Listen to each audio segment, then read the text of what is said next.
7 milliards d'euros en plus pour la transition écologique dans le budget. Dit comme cela, ça semble beaucoup, mais en réalité, c'est peu au regard des enjeux.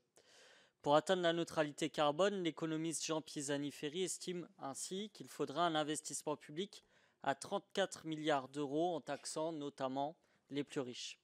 Alors ce manque d'investissement global, nous le retrouvons ici dans les crédits de la mission Cohésion des territoires avec des exemples concrets.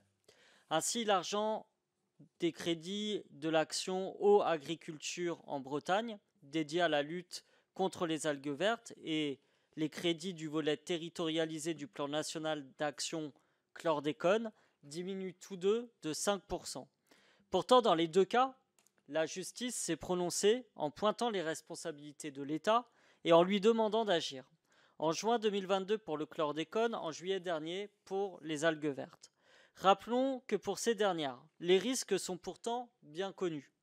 Plages polluées et désertées, pollution des cours d'eau et des terres. Concernant le chlordécone, c'est plus de 90% de la population adulte en Guadeloupe et Martinique qui est touchée.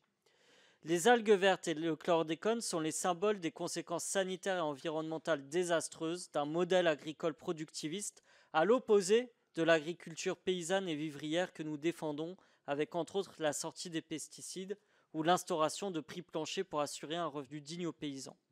Autre exemple, également aux Antilles, les sargasses, qui sont ces algues qui s'échouent et s'accumulent sur les littoraux depuis 2011 et qui causent des problèmes de santé publique, cardiaque, touchant notamment les femmes enceintes.